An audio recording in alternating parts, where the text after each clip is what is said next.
राजकुमारी रश्मिला इतनी सुंदर थी कि सप्तद्वीपों में उसके समान दूसरा कोई नहीं था। उसकी सुंदरता ऐसी कि चंद्रमा भी उसके सामने शर्मा जाए, नयन नक्श ऐसे कि हिरणी भी उसके सामने पानी भरे। राजकुमारी रश्मिला जब चलती तो उसकी मदमस्त चाल देखकर नागिन को भी अपनी चाल व्यर्थ लगती। उसके चेहरे की लालिमा के सामने पुष्प भी लज्जा जाते। कमलपुर पर राजा वीर विक्रम नामक राजा राज्य करता था। राजा का तेजस नाम का एक बेटा था। तेजस बड़ा रूपवान, बलशाली और बुद्धिमान था। एक दिन कमलपुर में एक सौदागर आया। पुराने जमाने में राजा महाराजाओं को खुश करने के लिए सौदागर एक से बढ़कर एक अद्भुत, अद्वित और निराली वस्तुएं लेकर आते थे। सौदागर को आया देख राजकुमार तेजस ने पूछा, बताओ सौदागर, अब की बार क्या नया लाए हो? सौदागर ने जी प्रभु कहते हुए राजकुमार तेजस को एक फोटो दिखाई। वो फोटो विश्व सुंदरी राजकुमारी रश्मिला की थी। जब राजकुमार ने उसे देखा तो देखता ही रह गया। इतनी सुंदर स्त्री उसने अपने जीवन में तो क्या, अपने सपनों में भी नहीं देखी थी। राजकुमारी के नयन नक्श देखकर राजकुमार अपनी शुद्ध बुद्ध हो बैठा। ध्यान टूटा तो उसने सौदागर से पूछा, कौन है ये सुंदरी? तब सौदागर ने उसे बताया कि हे राजकुमार, 7 समुंदर पार एक सुवर्णपुर नाम का शहर है, जहां इंद्रवर्मा नाम का निर्दय राजा राज करता है, जो छोटे से छोटे अपराध के लिए मृत्यु दंड देता है। यह सुंदरी उसी की पुत्री राजकुमारी रश्मिला है। राजकुमार ने खुश होकर सौदागर को बहुत से हीरे जवाहरात इनाम के तौर पर देकर विदा किया और अपने मन में विचार किया, जब तक यह स्त्री उसे नहीं मिल जाती उसका जीना व्यर्थ है। अगर वो है तो सब है, वो नहीं तो कुछ भी नहीं, चाहे मुझे इसके लिए कुछ भी कर गुजरना पड़े। पर अब तो बस राजकुमारी रश्मिला को हासिल करना ही मेरे जीवन का इकलौता मकसद है। उसने तुरंत राजसी वस्त्र त्याग दिए और भगवा बाणा धारण कर लिया और एक साधु का भेष बना जंगल की ओर चल पड़ा। जब राजकुमार के जंगल में जाने का समाचार राजा को मिला तो वह राजकुमार के पास आया और बोला, बेटा, ऐसा क्या दुख हो गया तुझे जो तू राजसी जीवन छोड़ एक फकीर बनने चला? हमारे बुढ़ापे का सहारा और होने वाला राजा है तू, फिर ये कदम क्यों? अपने पिता की बात सुनकर राजकुमार बोला, पिताश्री, आपसे हाथ जोड़कर विनती है, मेरी बात ध्यान से सुनना।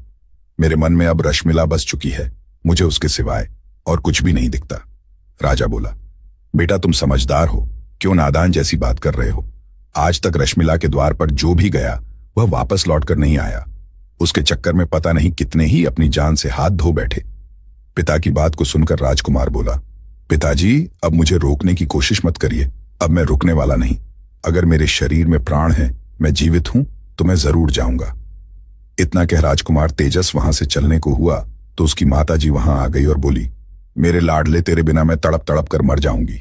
ऐसा मत करो, क्यों अपना राजपाट छोड़, तुम मृत्यु को गले लगाने जा रहे हो। पर राजकुमार पर उसकी मां की बातों का भी कोई असर नहीं हुआ। बोला, नहीं माताजी, मुझे मत रोकिए, अगर मैं नहीं गया तो यही अपने प्राण त्याग दूंगा, और चल पड़ा। राजकुमारी रश्मिला को देखने की व्याकुलता में अभी राजकुमार ने कुछ कदम ही आगे बढ़ाए थे कि तभी उसकी सुंदर रूपवती मालती पत्नी भी वहां आ पहुंची। रानी ने दोहा कहा, पास तेरे मालती खड़ी कर, 16 श्रृंगार छोड़ चले मझधार में। कहां मुझे भरतार, अर्थात इतनी इतनी सुंदर पत्नी होते हुए भी मुझे ऐसे छोड़कर क्यों जा रहे हो? राजकुमार तेजस ने भी दोहे के रूप में कहा, रानी मन धीरज धरो, मति दिल करो उदास, चंद रोज के बीच में लौट आऊं तेरे पास, अर्थात उदास मत हो रानी, थोड़े दिन में वापस तेरे पास आ जाऊंगा। इतना कह राजकुमार तेजस वहां से चल पड़ा। तेजस की बात सुनकर रानी गश खाकर जमीन पर गिर पड़ी, परंतु तेजस बिल्कुल प्रभावित न हुआ। वह सबसे प्रेम नाथे तोड़कर वन की ओर रवाना हुआ। उसे तो अब बस राजकुमारी रश्मिला की लगन लगी हुई थी। काफी दिन यात्रा करने के पश्चात राजकुमार तेजस सुवर्णपुर जा पहुंचा और राजकुमारी के महल के सामने आसन जमाकर बैठ गया। संयोगवश एक दिन राजकुमारी जब महल की खिड़की में खड़ी थी तो उसकी दृष्टि उस जोगी बने तेजस पर पड़ी।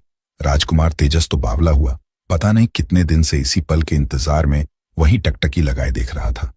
राजकुमारी रश्मिला ने जैसे ही राजकुमार तेजस को देखा, वह भी उस हट्टे कट्टे शरीर वाले तेजस नौजवान की आशिक हो गई और कहने लगी, हे योगी, तुम कौन हो और ऐसा क्या कारण रहा कि तुमने भरी जवानी में अपने देश और गृहस्थी छोड़कर यह भगवा बाणा पहना और जोगी बन गए? राजकुमार तेजस ने राजकुमारी का प्रत्युत्तर देते हुए कहा, हे विश्व सुंदरी, नजर कर, तू मेरी तरफ है, प्यारी मोहब्बत तेरी मेरे दिल में है भारी, तेरा हुस्न मशहूर है, हर जहां तुझे जाने आलम सभी चाह रहा। ये है पूरब से आया, अब खाकसार मेरा नाम आशिक है, एक गुल अनार, तेरा हुस्न यहां खींच लाया मुझे। जब से तेरा नाम और फोटो दिखा मुझे, आगे राजकुमार तेजस कहता है, ए हुस्न की मल्लिका, जब से तेरा नाम मैंने सुना है तब से मेरा चैन और सुकून सब छिन गया है। अगर तू मुझे नहीं मिली तो मेरा जीना बेकार है। रश्मिला राजकुमार की बात सुन बोली, योगी तेरा रूप देखकर तो मेरा दिल भी हिलोरे मार, तेरे लिए धड़क रहा है। पर मुझे अफसोस इस बात का है कि औरों की तरह कहीं तुझे भी अपने प्राणों से हाथ न धोना पड़े। राजकुमारी रश्मिला की बात सुन राजकुमार तेजस ने दोहा कहा, होना होगा सो होवेगा, इसमें नहीं अंदेशा। प्रिय, तेरे कारण तजा मैंने राज और देश, अर्थात अब जो होगा देखा जाएगा। तुम्हारे लिए तो मैं अपना राज्यपाठ और देश तक छोड़ आया हूं।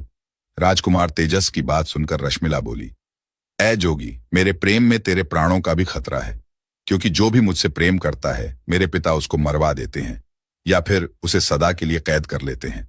अब भी उनकी कैद में बहुत से व्यक्ति पड़े सड़ रहे हैं, इसलिए उचित यही है कि तू अपने देश वापस चला जा। मेरे प्रेम के चक्कर में फंसकर अपने प्राण मत गवा।